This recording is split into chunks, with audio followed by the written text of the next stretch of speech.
My name's Athena Knopfsiger. I'm a dietitian here with Samaritan Health. This month is my 10-year anniversary with Samaritan Health, so I've been here. I can't believe I've been here that long. Thank you. And I'm sure if you're from Lebanon, you've heard the last name Knopfsiger before. Okay. All right, so today I wanted to talk a little bit about anti-inflammatory nutrition.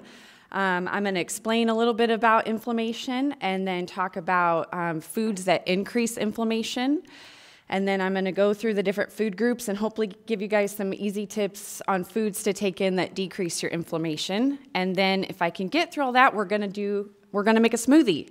I'm going to make a smoothie with the NutriBullet, and that's one of the prizes that you guys entered to win today. Okay, so inflammation, basically anytime you have an injury to your body, your body's response to that is some type of inflammation. So if you cut yourself or you have a burn or something, that when your body heals itself, that's kind of inflammation.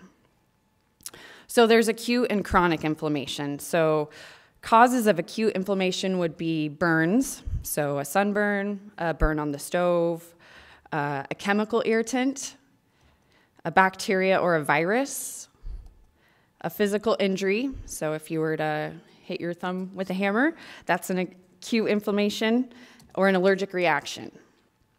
So when you have an acute inflammation, so if I hit my thumb, it swells up, gets inflamed, and then it heals, and the inflammation goes away. So that's acute. It's a healing process. It heals itself, and then it stops. So then we have chronic inflammation. Have you guys heard of that before? Okay. So this is more of your chronic conditions that cause chronic inflammation. So that's going to be cancer, diabetes, irritable bowel disease, arthritis. Those are chronic types of inflammation.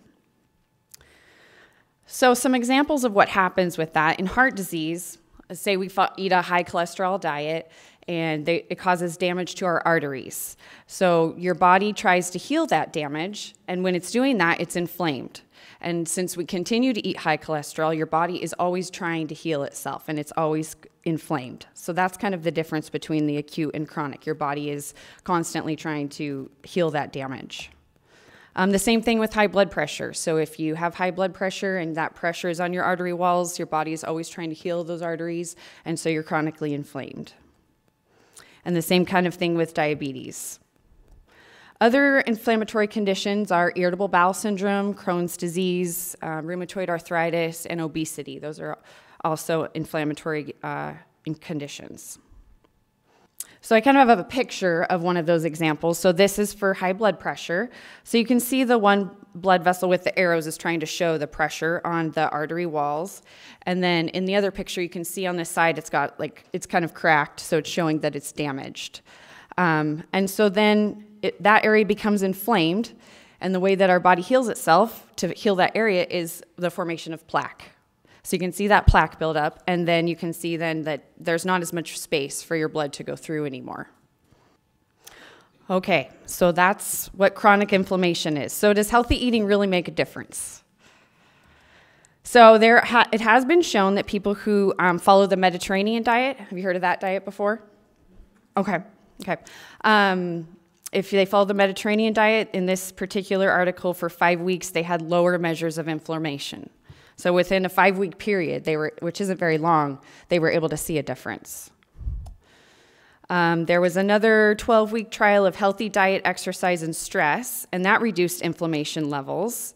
And then after they were done with doing all those healthy things and went back to probably what they did before, their inflammation levels went back up. So in that situation, it did make a difference. There are lots of articles that show that the Mediterranean diet can reduce risk of heart disease and lowers your LDL, your bad cholesterol, and your total cholesterol levels. There's some smaller, more case reports, not really big studies, that the anti-inflammatory nutrition can lower the risk of diabetes and possibly reduce symptoms of irritable bowel syndrome. Okay, so foods that are pro-inflammatory. So pro-inflammatory means that it increases inflammation. So that's going to be your saturated fats. So your saturated fats come from your animal products. So your meats, your cheeses, dairy products. And then your hydrogenated fats and trans fatty acids. So those are fats that man took vegetable oils and made them into margarine. And we found over time that that increases your inflammation. Also, simple sugars. So things like cookies and candy and soda. A lot of simple sugars can increase inflammation. Processed meats. Excess alcohol intake, and then excess salt intake, because a lot of salt can eventually lead to hypertension or high blood pressure, and that causes damage. All right, so let's move on to the anti-inflammatory nutrition. So this is kind of the basic guidelines, and then I'm going to kind of break it down into the different food groups and give you guys some tips within each food group as to foods that are going to be more anti-inflammatory. So trying to eat fresh foods as much as possible. 2.5 to 3 cups of vegetables per day. Does that sound like a lot? 1.5 to 2 cups of fruit per day. Seafood 3 times a week.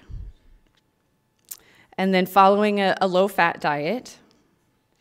And then changing your ratio of omega-3s ratio of omega-6 to omega-3s, and I will explain that more. Low-fat dairy products, unprocessed grains, and then limiting your simple sugars and added sugars. Okay, so while I go through this, I'm just kind of thinking about, when we normally are told to follow a diet, we come up with kind of a list of foods that you need to cut out. So I can't eat this anymore, I can't eat this anymore. And so I'm hoping when I'm going through this that you'll think of all the foods I want you to add in, and then there won't be enough room left on your plate for the junk food anymore. So just kind of thinking of it from that angle instead of coming up with, okay, I can't eat this, this, and this, because then that's all you really want to eat once you're told you can't eat that anymore. Okay, so the big push today is fruits and vegetables. So I'm starting with fruits and veggies. So a recommendation is to fill half of your plate with your fruits and vegetables. And so you guys all have those My Plates, that's right. So those replace the food guide pyramid. So that is one way to arrange your plate so that you get all your 2.5 to 3 cups of vegetables a day, filling half your plate with your fruits and veggies. Fruits and vegetables are lower calorie than your other foods. Lower calorie foods can help you improve your weight, and so overall weight loss decreases overall inflammation. Fruits and vegetables are a good source of fiber. That helps to improve your blood sugars and decrease your cholesterol, so that reduces inflammation.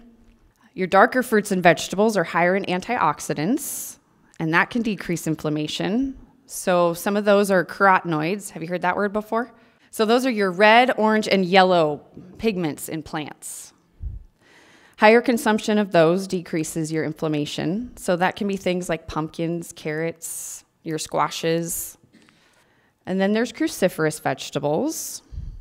So cabbage, broccoli, bok choy, Brussels sprouts, kale, cauliflower. Does anybody eat kale? Yes? Okay. So that's one of my ingredients in the smoothie. And so we'll be having some kale later. A high intake of these foods can lower your inflammatory markers and tumor markers and CRP, which is C-reactive protein. That is a blood test that's done to measure inflammation in your body. In this particular article I was reading, they were eating 2 to 3 cups of these cruciferous vegetables a day, so that's a lot.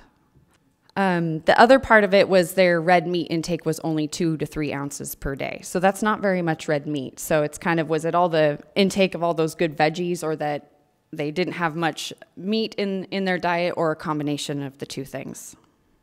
All right, and then berries are a really good source of nutrition and anti-inflammatory.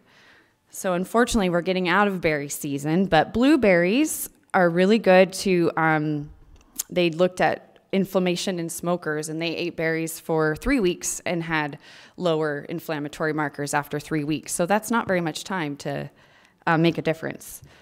Blueberries have shown to have cardiovascular benefit. They improve insulin sensitivity. And then cranberries. So those help to improve your cholesterol levels and also your blood sugars. And as well as strawberries. Those help to improve your blood sugars and your cholesterol levels. All right. So I've made my case for fruits and vegetables. So we'll move on to protein. So, like I said, try to have seafood 3 times a week, and that's because of a lot of the seafood is higher in the omega-3s, so omega-3 fat sources are anti-inflammatory. The other reason for including seafood is it's just a lower fat protein source in general. So if you're having that in addition to your other types of meat throughout the week, your overall fat intake is going to be less. And then still including your poultry, pork, red meats. But again, the portion size is, a lot smaller. But you can see on your plates that you have, your protein is just a quarter of your plate. So that's one way to think about it. Instead of trying to get out a scale and measure what is 2 or 3 ounces, just putting your meat on a quarter of the plate is a good way to go. Because most of our plates are, half steak on one side, half mashed potatoes on the other side with butter and sour cream. So you can still have those. You just have your protein in one corner and your potatoes in the other corner, and then the other part filled with your fruits and veggies. So you don't got to cut them out. You're just adding other stuff on your plate. All right, and then it really is beneficial to limit your intake of processed meats. So your processed meats are your bacon, your sausage, ham, hot dogs, salami, lunch meat, other cured meats. So really trying to, when you're going grocery shopping, focusing on, just your fresh cuts of meat, a pork chop, a lean steak, a fresh chicken breast versus your more processed meats. All right, the other thing to think about with meats is how we're cooking them. So some of the cooking techniques we use can actually increase inflammation. So if you are frying your meat in a frying pan at a high temperature, the fats can start to break down, and that can actually increase your inflammation. As well as grilling, if there's a lot of charring. So if you're eating a lot of that you're increasing your intake of carcinogens. So that increases inflammation. So when you're cooking meats, looking more for your lower temperature cooking, maybe more roasting. If you're going to grill, keep an eye on it. Make sure it doesn't get real charred, or try a low sodium marinade before, and that can help with some of that, with some of the charring. And then including more vegetable proteins. So that's going to be things like beans and nuts and legumes and lentils. Does anybody eat lentils in here? Yes? Okay, good. I made, my husband's a meat eater, but he's a really good sport. He's like my guinea pig for all kinds of different types of recipes. So I told him we were having sloppy joes one night. They were lentil sloppy joes. He wasn't real happy with me. But they actually turned out really good. He admitted after he ate them that they weren't too bad. All right, so here's some pictures of your plant protein. So we've got beans and nuts. There's a picture of hummus there. Does anybody eat hummus? Yeah? Okay, good. The one with the green beans, that's actually supposed to be, there's tofu on there, and then there's some green lentils on there. So those are some good vegetable protein sources. All right, so then I just wanted to talk about vegetarian diets for a minute. There is some more research articles and some books coming out that's are promoting more of a vegetarian or vegan nutrition plan. Some of the books by Dr. Ornish follow mostly a vegetarian nutrition plan. Dr. Esselstyn, have you heard of him before? No? Okay. So I just wanted to talk about it a little bit. So there is some information out there that shows a vegan diet may reverse heart disease. Vegetarian diets have been shown to reduce the risk of colorectal cancers. A vegetarian vegan diet may help to improve certain types of arthritis. So there is some benefit to considering maybe that type of meal plan. The Academy of Nutrition and Dietetics, their position on vegetarian diets is that they're associated with a lower risk of heart disease, hypertension, diabetes, and obesity, and some types of cancer. So my overall message here is not, a vegetarian diet may not be right for everybody, but really just eating more plants and plant sources is going to give you the best anti-inflammatory nutrition. So then dairy foods. So there is some information out there that dairies, increases inflammation. We shouldn't be eating dairy. Have you guys heard that, like on, on the news or seen it on the internet or anything like that? Okay. So dairy is definitely can be included as part of a healthy diet. If you have lactose intolerance and can't tolerate dairy and you continue to eat dairy, that is increasing your inflammation. But if you don't have any problems tolerating dairy, it can be included as part of the healthy diet. The calcium and protein in dairy have been shown to have a lot of healthy benefits. Low-fat dairy products are beneficial for diabetes, cardiovascular disease, and risk of stroke. And then, have you heard of the DASH diet before? No? Okay, that one's been out for a while, but that's been well researched for prevention of hypertension. And so that diet includes a lot of fruits and veggies, whole grains, and then dairy's kind of the focus on that. And it's the calcium and the potassium in that that they looked at that are beneficial for preventing hypertension.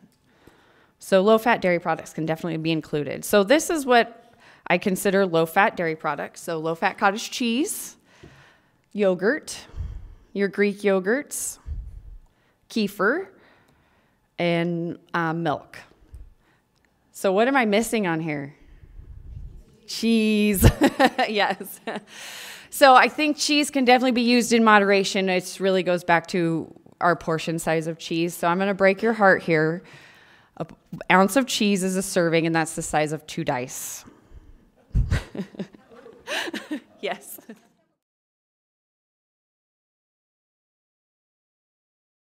So lactose intolerance, you have an intolerance to the sugar in milk. Whey is the protein. So you can still tolerate milk proteins. So that's the difference. Yeah.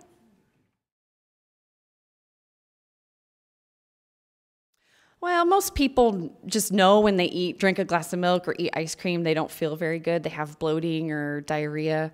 Sometimes their doctor will tell them they're lactose intolerant. Mm-hmm. Yes. So there's so many fat sources in our diet. I usually don't pick on people too much about drinking 2% milk. I think, I can't remember off the top of my head. I want to say it has like 5 grams of fat in it versus a fast food hamburger has 50 or 60. So, there's just like a 2 or 3 gram difference between 2% milk and 1%. So I don't tend to pick on people too much about that. Again, it's a serving size. So a serving of milk is 8 ounces. Most of us tend to drink, a larger quantity than that. So that's going to be really the difference.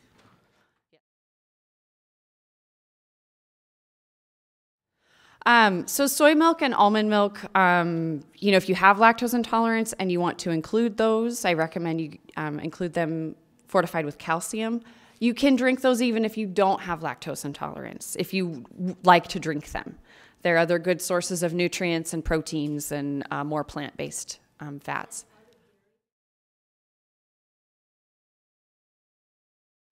I would consider it more of a plant-based protein versus a vegetable. Yep. Okay, I'm going to keep going, and then I've got time for questions at the end, and I will stay for the break for more questions. Okay, so carbohydrates. That's another kind of controversial topic. Carbohydrates can be anti-inflammatory. So you've probably heard before, follow a low-carb diet. Probably some of you have tried the Atkins diet in the past.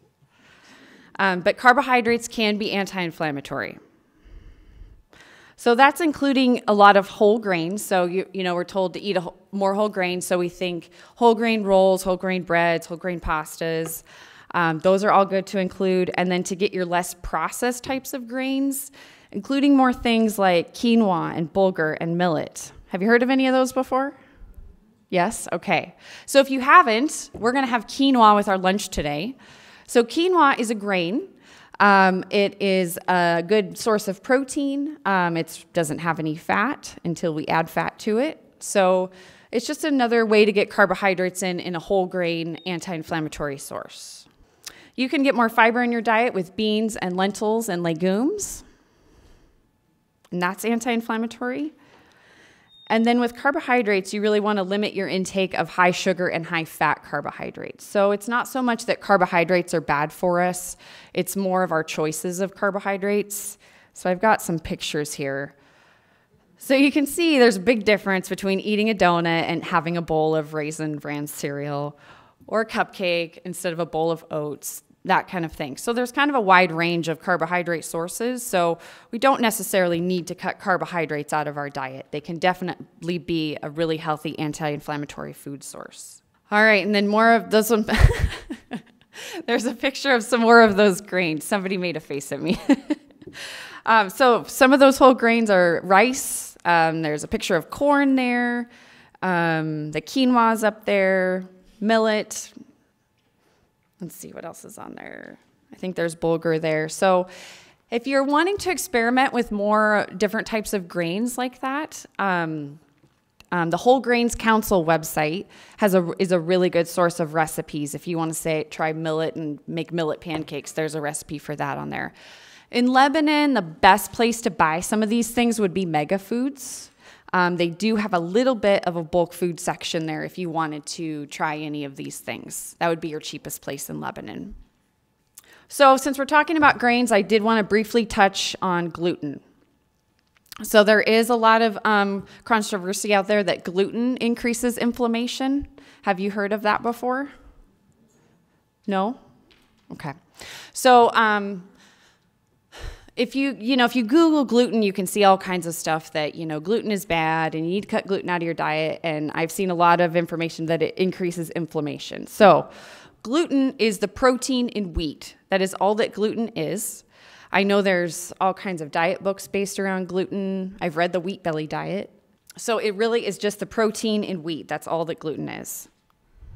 So people who should eliminate gluten from their diet either have celiac disease or gluten intolerance. If you continue to eat gluten and you have these conditions, then you're increasing your inflammation. If you don't have these conditions, gluten is perfectly safe and healthy to eat. Some reasons people eliminate gluten from their diet is if they have symptoms of fibromyalgia or arthritis or abdominal pain, some of those kinds of symptoms, they'll choose to eliminate gluten from their diet. And that's part of the reason that this diet is so popular right now. But the thing to keep in mind with that is those are all side effects of celiac disease or gluten intolerance. So it's probably that they may have an intolerance to gluten, not so much that gluten is causing inflammation or gluten is causing fibromyalgia, those things. So if I look for research articles, with healthy people who don't have celiac disease or gluten intolerance, I cannot find anything that says that it's bad for you or that it increases inflammation. So if you're seeing all this advertising for gluten-free this, gluten-free that, it's, healthier for you, it really is okay to eat gluten and you don't need to, unless you choose to, you don't need to follow a gluten-free diet, okay?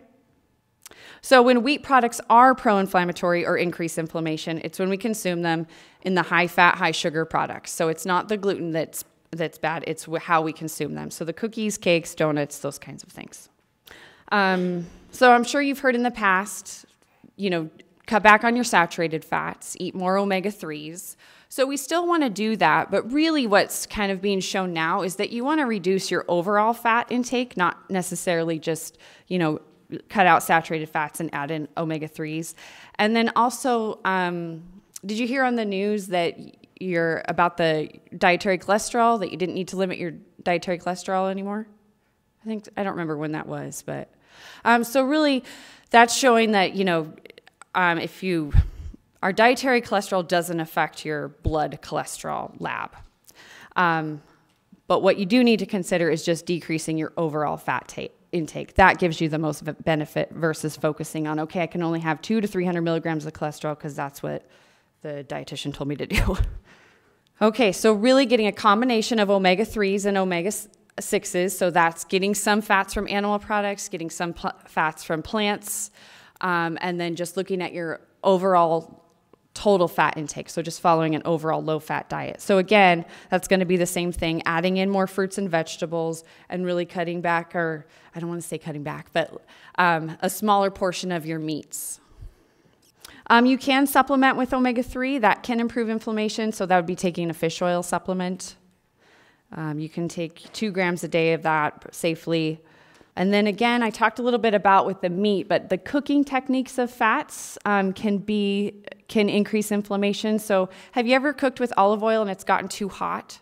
And so the green color goes away, or it kind of gets a funny smell. Has that ever happened? So that is, the fats have started to break down. So when the fats are breaking down like that because the oil's gotten too hot, then that fat then is pro-inflammatory. It's increasing inflammation.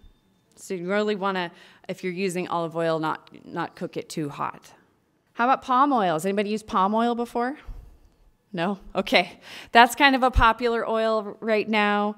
There really isn't much research that shows that it's anti-inflammatory or really beneficial. Some people actually will supplement with palm oil, so they'll add it to smoothies, that kind of thing. Other people choose it because it has a higher smoke point, so they can cook higher temperatures with palm oil. So it's safe to consume. It's a good source of vitamin E and carotenoids, but I wouldn't recommend, taking it as a supplement. And then coconut oil is pretty popular. So same kind of thing with that. There's not really good research that's showing that that's anti-inflammatory. It's very high in saturated fats. Safe to consume in moderation. Lots of people make smoothies and that kind of thing with coconut oil. I wouldn't recommend doing that. It's just a lot. It increases your total fat intake again. And then there's flaxseed. So flaxseed is a good source of omega-3. It isn't as beneficial as using fish oil, but if you don't like fish or following a vegetarian diet, it is a good omega-3 source. You can consume it as in the flax seeds, but you want to make sure it's ground. And then 1 to 2 tablespoons a day is a good amount to have. Store your flax in the refrigerator. If you store it out in the light or the heat, it tends to go rancid more quickly. And then if you use flaxseed oil, you don't ever want to cook with it. It has a very low smoke point, and so it really would break down really rapidly. So always consume it as either in food or in the ground flaxseed. And how about chia seeds? Has anybody tried chia seeds yet? Yes? Okay. So there actually are some small studies out there that have shown some health benefits of chia seeds. So they may improve lipid profiles, may help to promote weight loss. They're not as high fat as some of those other things, so you could include those if you wanted. They don't need to be ground like the flax does. So again, 1 to 2 tablespoons per day if you wanted to use those. I've put them in breads and smoothies, and you could put them in oatmeal, in your cereal. Okay, so again, a low-fat diet has gives you the best benefit in regards to inflammation. And then a weight loss and low-energy diet appear to be have the most effect. So consuming a variety of fat sources is a good idea. Okay, so just some basic tips. You can use extra virgin olive oil for low-temperature cooking. So that would be more like a really low-temperature saute, or you could toss your pasta with the olive oil, maybe a low vegetable roast. But as for frying in a pan, I would recommend using canola oil because it's got a higher smoke point. Limiting your use of the processed oils or spreads such as margarine and shortening. Avoiding fried food. So when you go, besides the fat content, if you go get, let's say, fried chicken, so they are using that oil in the deep fryer, but they're heating it up repeatedly. So that tends to break down the fats, and so then that increases your intake of free radicals when the fats break down. And then smell your oils and nuts to see if they are rancid. Purchase oils in small quantities and store them in the dark. Because a lot of times we have those fancy oil bottles, and we set them right next to the stove, and they are in the light, and they get heated up repeatedly every time you cook something. So that the fats tend to break down that way. So it is best to store your fats in the dark, even though those oil bottles are really pretty. I just wanted to show you the smoke points of different types of oils. So olive oil, the smoke point is 375 versus canola oil is 470. So that was a big example I wanted to show you, that some of them are really low. I think flax seed oil is only 225. So that's why I said don't ever cook with flax. Okay, there isn't, in regards to like herbs in food, there isn't a whole lot of research out there that a lot of proving that these things are anti-inflammatory. The biggest ones I could find are ginger and turmeric, and that really is just adding them to food, not taking them in like a pill or supplement form, but just using them in cooking can be anti-inflammatory. Okay, so then again, this is kind of the same things that I said at the beginning. So utilizing your fresh foods as much as possible, 2.5 to 3 cups of vegetables per day, 1.5 to 2 cups of fruit per day, seafood 3 times a week, doing an overall low-fat diet, increasing your intake of omega-3s, including low-fat dairy products, unprocessed greens, and limiting your simple sugars and added sugars. All right, so then there's a picture of a plate, which you guys have. And then I do have a food guide pyramid on there. So what's the big thing that you notice about that pyramid from what it used to be? Well, what was the big thing on the bottom of the old one? Bread, yes, yeah. So the difference here is that the bottom is fruits and veggies. And then your grains and beans and legumes. And then you've got your fish. And yeah, I don't think, is there red meat on that thing? Rose on the top. Yeah, so you can still include red meat, but trying to get, a couple vegetarian meals in a week and have your fish and your poultry and then, still having red meat. These are some websites I like for recipes. The Food Hero, the last one there, is from Oregon State Extension. That's a really good one. It has a lot of recipes that are pretty easy to prepare and common things that you have in your house already that you wouldn't need to go buy special food for. So I'll leave those up there if you want to write them down. So I am a little bit early to start my smoothie. Do you guys have any questions for me?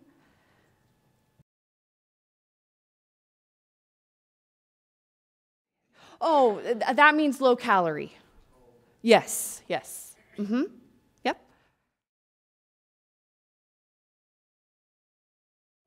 Yes, you could cook with coconut oil. It has a higher smoke point, and so that is one of the reasons people do choose to cook with it, is because it has a higher smoke point. That would be fine versus using it as a supplement.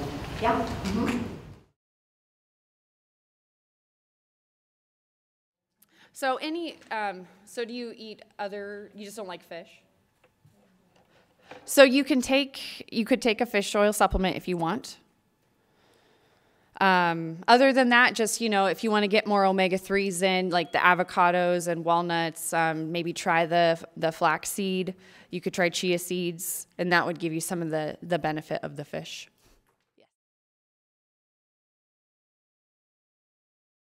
Oh, so tofu is made from soybeans.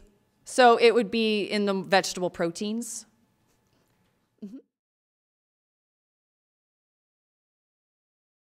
Right, okay, so the omega-6s are things that come from your animal products. So more of your meats, your cheeses, your high-fat dairy products like ice cream. And then your omega-3s are going to be more of the avocados, fish, nuts, flax, chia. Those are your more omega-3 sources. So really taking down your total fat intake, but then trying to get more of those plant sources in.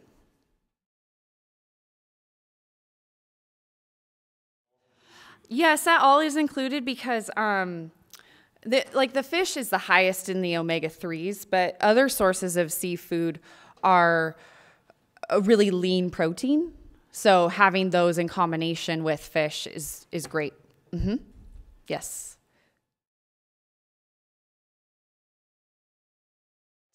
Yes, she makes a very good point, which is why I didn't necessarily recommend a vegan or vegetarian diet, just adding in more plants, because yes, if you follow a vegan diet, you need to add in a B12 supplement. So even though it's beneficial to, follow some of these really anti-inflammatory vegetarian meal plans, it doesn't make sense to cut out one food group and then have to take a pill to replace that. So adding in more plants, but if you do choose to do a vegan diet, then yes, you do need to take a B12 supplement. Yes, thank you.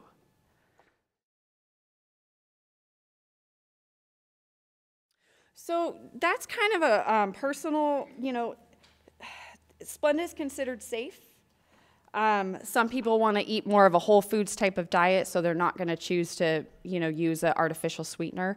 But Splenda is considered safe. So if you're wanting to decrease your overall calorie intake, then yes, using Splenda instead of corn syrup is going to be beneficial. But some people choose to just cut back on sugars and then maybe use like a natural sweetener, honey or something, and just add in a minimal amount of that. Yeah.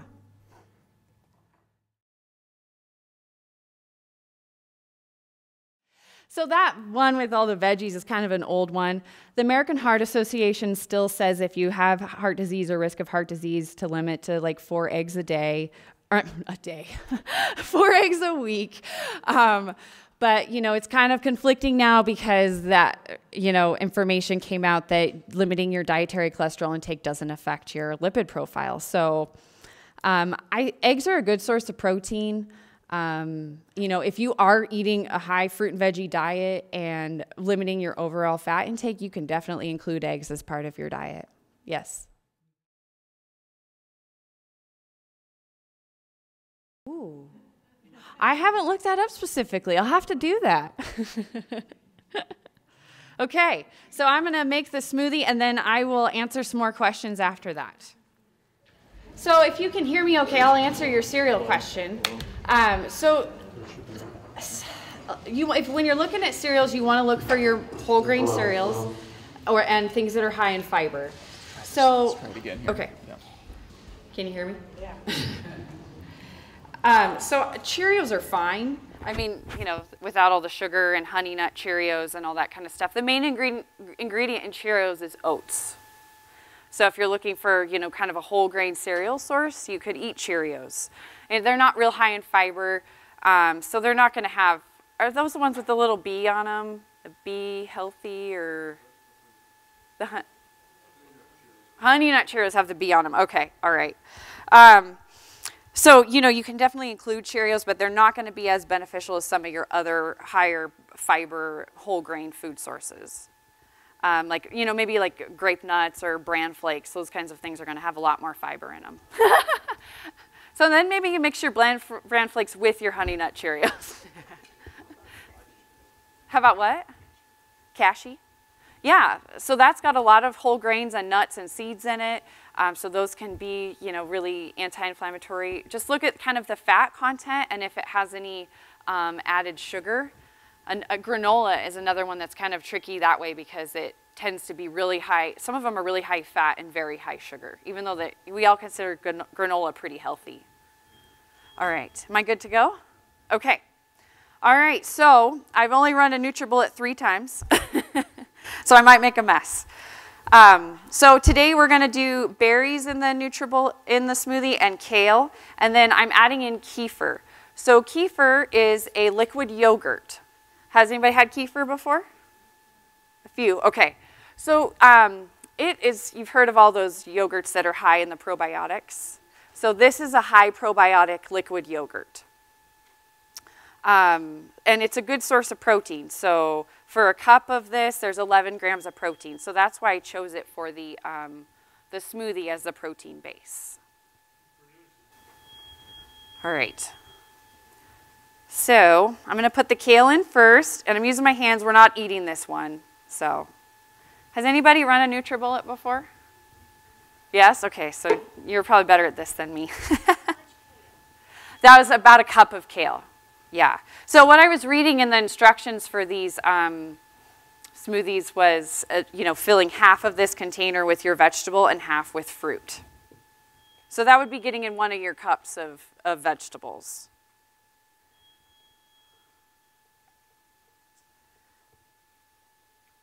Okay.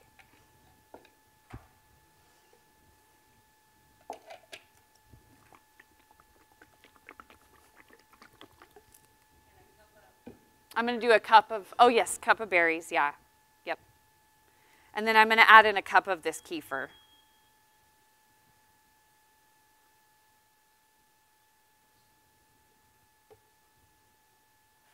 And this is strawberry flavored. You can get different berry flavors. They make honey or they make plain.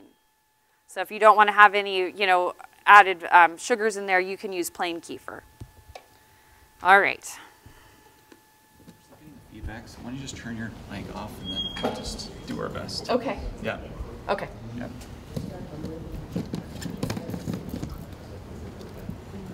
All right.